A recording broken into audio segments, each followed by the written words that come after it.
All right, we're back. You're listening to America's Voice Now. My name is Michael Evans. I'm your host here. I see a whole bunch of new faces jumping up on our analytics on our live tracking for who's on the site. It's not NSA type tracking. Don't get your panties in a wad here. I can just see that you're out there in different places. I can see Tacoma. Let's see. I can see Hemet. I guess that's California. I can see Branson. I can see Nashville. So anyway, I think that reminds me of that old romper room. I can see Betty and Billy and Bobby. I'm dating myself. Kathleen Sebelius, the hapless leader of the Health and Human Services Group, has determined that it is necessary for men to have maternity care. And she actually made the claim, this is a quote from her, "Men often do need maternity care." I'm confused. Perhaps you are too. During a congressional testimony hearing on Wednesday, she got into kind of a heated exchange between a representative from North Carolina by the name of Elmers, and they're calling this one of the still unexploded controversies in the Obamacare law, and I think that's pretty accurate. The fact that Obamacare requires your insurance company to meet a certain set of standards. There's got to be these, 10 or 12 items that every insurance policy must have. Two of them, I think, are especially controversial. One is the fact that irrespective of who you are, what your life habits are, what your age is, and what your experiences have been, every one of us must have drug and alcohol rehabilitation coverage. Now, personally, I find that offensive. I'm 50-plus years old. I don't do drugs. I hardly ever imbibe an alcohol. Once in a while, I'll have a glass of wine. Maybe we're out to dinner. I have a beer or something like that. But I can tell you that the amount of alcohol that I drink in my life, if I had a bottle of hard alcohol, it would last years in my home, and that would take someone else to visit so we could imbibe in it. I mean, I just don't drink. I don't have the time to drink, and I really don't like the feeling. I don't like feeling like I'm woozy or slippery. I don't smoke marijuana. I don't take drugs of any kind. I don't even take, licit, much less illicit medication. I mean, I take an occasional Tylenol or an aspirin. That's about it. The odds of my becoming addicted to something in my life at this stage in the game are about slim and none. And Slim just left town. In other words, the risk that I'm going to go out and become an alcoholic at this time in my life and require rehabilitation services, the risk that I'm going to go out and go to a bad neighborhood and pull up and buy a crack pipe and a bag of crack, or buy a bag of marijuana, or buy a bag of heroin and insert a needle into my arm are minuscule, infinitesimally small. And yet and I assume that the vast majority of those, because you're awake and aware and you're listening to this program in the first place, you're in pretty much the same boat as I am. Awake and aware folks, and those who have careers and those who have families, once you've reached a level of maturity, and listen, lots of us cut up when we were younger. I mean, there was a time when I drank much more frequently in my life. There were times when I did things I probably shouldn't have done. But those days are long, long, long gone. I mean, a lifetime away. I've got children of adult age. Those days were before they were born. So the odds of my going back into a lifestyle that is questionable, hazardous, dangerous, are astronomically small. And I'm assuming that yours are as well. And I'm assuming also that we as a collective group are pretty much a pattern for what the rest of America at our age group would look like. So why are we forced to buy rehabilitation services? We're never going to use them. Why are men required to purchase maternity coverage? I mean, unless, you've gone to some different, unless they're the rabbit test. Remember that movie? Remember the movie Rabbit Test where a guy actually got pregnant? How is it that you can be forced to buy maternity care? I mean, no logical being will say that that's an acceptable solution. Elmers went out and asked Sebelius directly, you brought up the issue that when you were in Kansas as the health commissioner and the governor, that you fought against discriminatory issues. As far as Obamacare's essential health benefits, correct me if I'm wrong, do men not have to buy maternity care? And Sebelius answered, well, policies will cover maternity coverage. That's a poor grammar, but policies will cover maternity coverage. For the young and healthy, under 30 years old, under 30-year-olds will have a choice also of a catastrophic plan that has no maternity coverage. Oh, so let's get this straight. If you're young and healthy, you'll have a choice of a catastrophic plan that has no maternity coverage. But those of us who are over 50 have to have maternity coverage. Let me think. Something's wrong with that picture. Elmers came back and said, but men are required to purchase maternity coverage. Sebelius says, well, an insurance policy has a series of benefits, whether you use them or not. Elmers came back and said, and that is why healthcare premiums are increasing, because we are forcing them to buy things that they will never need. Thank you. And Sebelius responded, the individual policies cover families. Men often do need maternity care for their spouses and their families, yes. And Elmer's final retort was, a single male, aged 32, does need maternity coverage. To the best of your knowledge, has a man ever delivered a baby? This is generally the point where when you're watching a TV court drama that the prosecutor turns around or the defense attorney turns around and says, Your Honor, I rest my case. I mean, it's absurd on its face. You're single, and I don't care whether you're in your 20s, your 30s, your 40s, 50s, 60s, or 70s. If you are a single male, you must buy maternity coverage. And, by the way, it is impossible for you to use it because unless you are married to the person who gets pregnant, she will not be covered under your plan. Boo-ha. All right, so let's explore that for a moment. You're in your late 20s. You've got a career you've been working on. You've graduated college. You're working to pay off your debt. You're one of the lucky ones who's actually got a job. That's a whole different topic for a whole different show. You are required to obtain and purchase a health care policy from Obamacare, the ACA, the Affordable Care Act. You have a girlfriend, but you're not married. And you haven't been together long enough to even discuss it. If she gets pregnant, she's not covered under your plan because you're not married. And I'd be willing to look at the question of whether or not if you marry her post inception or conception, whether or not there would be some kind of a rule that says she's not covered under your plan. But that's a whole different story. We have to assume that no matter what, she's not going to get covered under your plan because you're not married.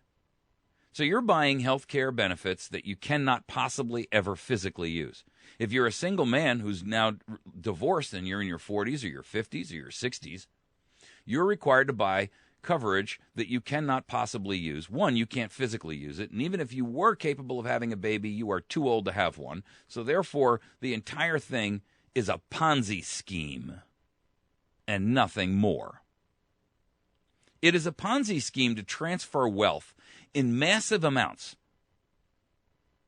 By the way, I want to raise another topic here that nobody is seeming to talk about, and I got to wonder why. Because this is such an important and critical issue that it's another one of these unexploded bombs laying around the Obamacare playground. When you are given a subsidy because your income is below a certain level, you are pushed onto the Medicaid roll. In other words, if you gain a subsidy, you become part of the Medicaid program. Single, age-related, makes no difference. What they're not telling you is that when you sign on to Medicaid, you are committing and agreeing that any future wealth you may come into is not your own. Now, whether that is a home that you sell, and there's some equity that you have in that, or you've made a profit, which is probably unlikely in this market, but you never know. Maybe you have a home that you bought 10 years ago, and you've got substantial amounts of equity built up into it. You put a significant amount down, you've been paying off your mortgage, and you are now down to a point where you have a significant level of equity in your home, irrespective of the fact that the price has dropped. Because your income is relatively low, which is just, if you own a home and you're able to do that on a relatively nominal income, that's good fiscal practice, but you're going to be punished for it. Because now you're going to be forced onto the Medicaid roll. And Medicaid's number one rule of thumb is this: if you have assets, they're no longer yours. If we provide care for you through the Medicaid system, you are going to have to make good on that in a reimbursement to the Medicaid system when you come into money. So if you sell your home, that home suddenly, or the equity within that home, that ordinarily would be the check you would get at the closing, that you're planning to buy your next home with, is not yours. Who's telling you that? And why aren't they telling you that? Obamacare is a wealth redistribution, tracking, monitoring, authoritarian system. It is nothing more than that. They don't care about whether you actually have health care. They don't care about the 30 million who didn't have health care. By the way, 10 or 11 million of which were illegal aliens. So let's actually bring that number to its real statistic. This is all about how government improves its positioning as an authority figure over you. That is, they have become your overseer. And anytime your government has, the rule over you, you no longer are in a position where you are actually in control of our government. I've said it before, and I'll say it again. When we talk about the issue of Americans who have a role in their government, our job, our function is to control and maintain a government. It is supposed to be a government by, for, and of the people.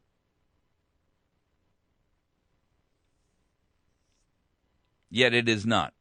When the people fear their government, there is tyranny. When the government fears the people, there is liberty. That was Thomas Jefferson. So, let me ask you this. Are you currently in fear of your government? Are you in fear that you're going to be made to sign on to an insurance plan that you don't want, can't afford, don't need, and doesn't meet your requirements, and forces you to buy coverage you can never use? Yes. That is the truth. So, I ask the question, when the people fear their government, there is tyranny. Are we living in tyranny? I'll leave you to answer that for yourself. I'm hearing echoing, resounding yeses all over the country. Does the government fear you as the people? Of course not. Here in my home state, our Senator Claire McCaskill, a Democratic operative, 71%. I apologize. That number is actually 72. I don't want to take credit away from anybody. 72% of the citizens in Missouri voted about whether or not we as a state should participate in Obamacare. They voted against it. And yet Claire, as our state representative, as a senator, she voted for it anyway. 72% of the state said, no, let's just leave this one alone. And yet she went forward, despite the requests of her constituency, and voted for it anyway. So, clearly the government doesn't fear the people, and therefore there cannot be liberty.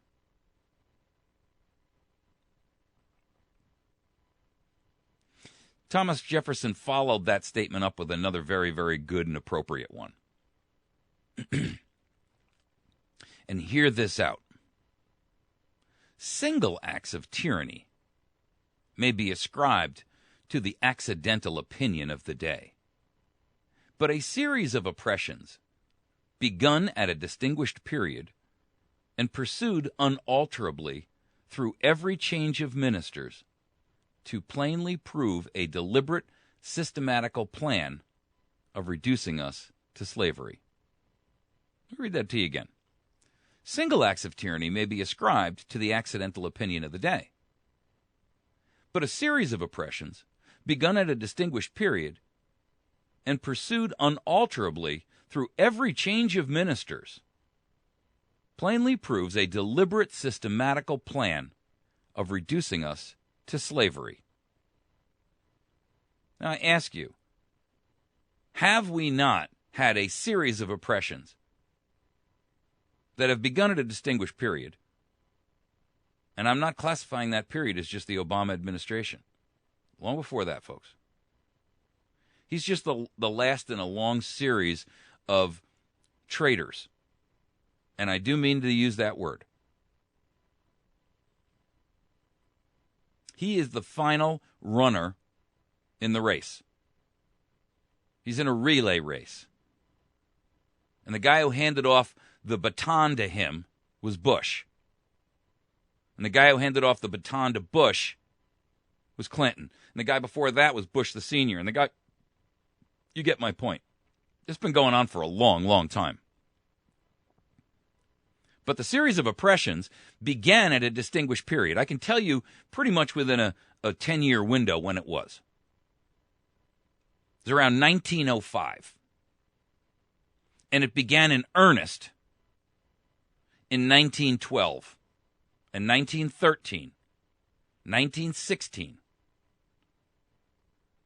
1912 and 1913 was when the Federal Reserve came into being. 1905 was when the Council on Foreign Relations began came into inception. Look back at your own history and take a look, and that's when the tyranny really began. It began softer than that, even back as far as the 1880s, when the influences of Marxism and socialism began to creep into the United States. But look and see who supported Trotsky when he went over to Soviet Russia to kick off that in 1917. He was funded, paid for, and his trip from the United States to Russia to begin that process. Go look up the history yourself. Don't take my word for it. We don't have the time for that this morning, but I'm telling you right now, go look and see who paid for it. The same people, by the way, who put in place a few years prior to that, actually around the same time, the Federal Reserve Act, to put a private cabal of bankers who have no relationship to government in any way, shape, or form in charge of our monetary supply, our insurance, or our interest rates, and in charge of international treaties that control the flow and the supply and the demand of money. The series of oppressions began at a distinguished period, and it has been pursued unalterably through every change of minister, plainly proving a deliberate, systematical plan of reducing us to slavery. These are not single acts of tyranny, ladies and gentlemen. They are a consistent, long-term, long-planned goal.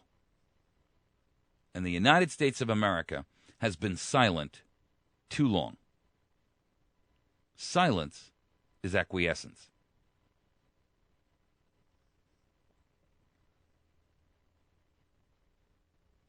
Jefferson was very prolific. He was a very prolific writer. He wrote another piece that I'll read to you. The most effectual means of preventing the perversion of power into tyranny is to illuminate, as far as practicable, the minds of the people at large, and more especially to give them knowledge of those facts which history exhibits, that possessed thereby of the experience of other ages and countries, they may be enabled to know ambition under all its shapes, and prompt to exert their natural power to defeat its purposes. Holy smoke. Did you just hear what he said? The most effectual means to prevent the perversion of power into the hands of tyranny is to illuminate the minds of the people at large, and more especially to give them knowledge of facts which history has exhibited that when they have that in their possession, the experience of other ages and countries, they are then enabled to know ambition under all its shapes and forms, and prompted to therefore exert their power to defeat its purposes. Boom!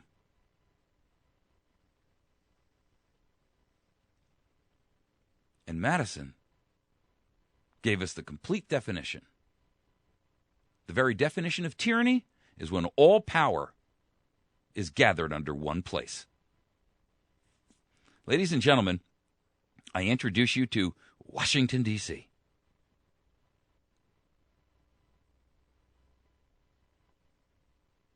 You've been listening to America's Voice Now. My name is Michael Evans. I am your host here. I'd love to hear your feedback on this show and any other program that you've captured from us.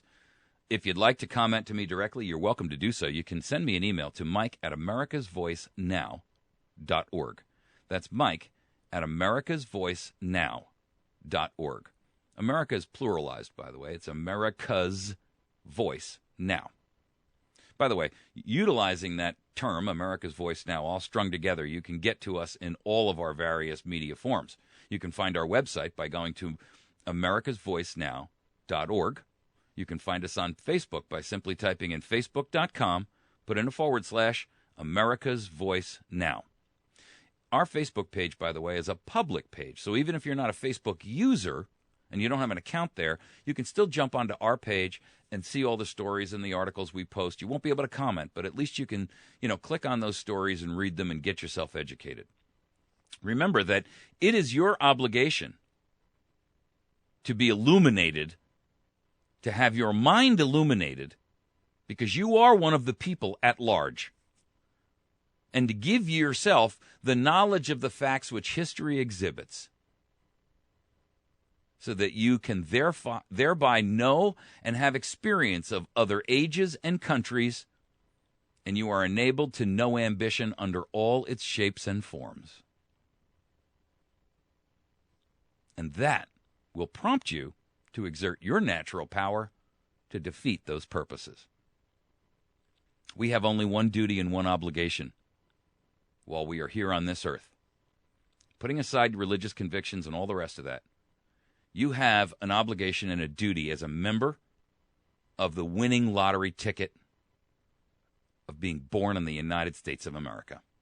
The poorest of us live like kings compared to most of the third world. Fully 60% of the world has no refrigeration, no running water, no electricity, no flush toilets. The poorest of us live like kings. You have won the lottery simply by being born here. You owe this republic, whether you agree and like it or not. You owe this republic and you owe it to the rest of us and your progeny going forward. So my question to you, my challenge to you is, what are you going to do about it? Don't wait for somebody else to tell you what to do. Be creative, think outside the box, and take action. Work within every circle of influence you've got around you. Educate yourself so that you may inform, motivate, and activate others. Become a subject matter expert on whatever it is that blows up your personal skirt. Some people love banking. Some people love the concept of free speech. All these problems, some people like the idea of the Fourth Amendment and privacy rights. Find a topic that you become an expert on, a subject matter expert. Read the founders' writings. That is the truest example of what they knew. Don't be willing to accept from some judge what they tell you is the law. Read what our founders had to say, because they wrote it. And I would take over any type of review that I've heard from some judge or some lawyer, I would take it right from the mouth of the horse itself. Do you know that our founders made statements that most people would cringe at today? Most people don't recognize that our founders believed in civil disobedience on a massive scale.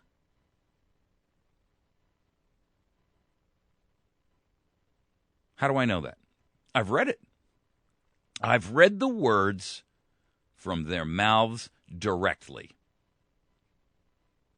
And that, ladies and gentlemen, carries far more weight than anything else that you can learn from media, that you can learn from any other source. You can read all the court decisions you want, but you have to be willing and able to be able to look back at what the intent was. You know, the intent of any contract is what the court will look upon and say, this is why contracts are written, so that you can expressly state your intentions up front. I agree to this for that. You agree to do this, and I'll pay you that.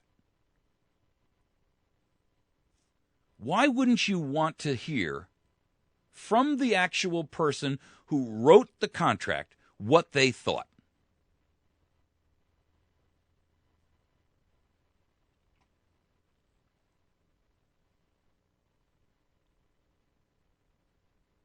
I do.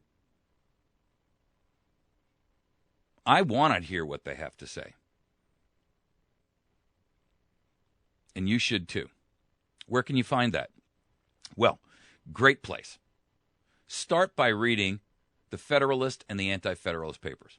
That is the beginning of knowledge, of their thinking. And don't forget, they didn't have the distraction of television and radio and, having to drive somewhere and take the kids to the ball game and all that nonsense. They focused and studied on history, what had worked before in governance. They focused on that stuff. And they used that knowledge for the benefit of the nation. So when you want to hear what they had to say, you've got to listen to what they wrote. It's the only way you're going to learn it. Get a hold of the Federalist Papers. Get a hold of the Anti-Federalist Papers.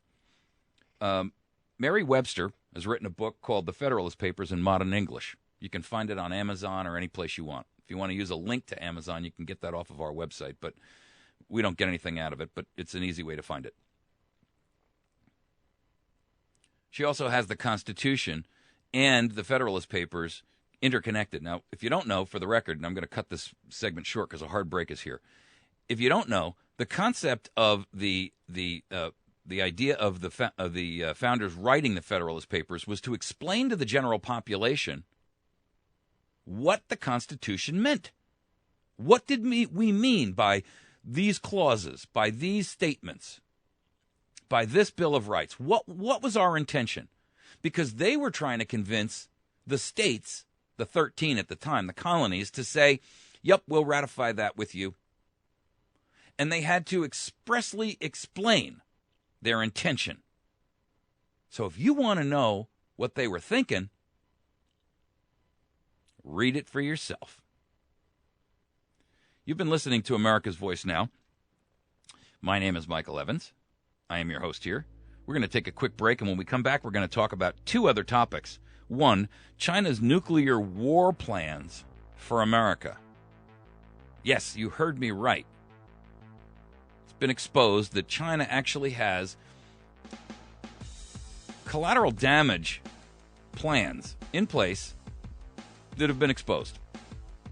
And they're moving a lot of men and material up our western coast. These people are our friends? Really? We'll be right back.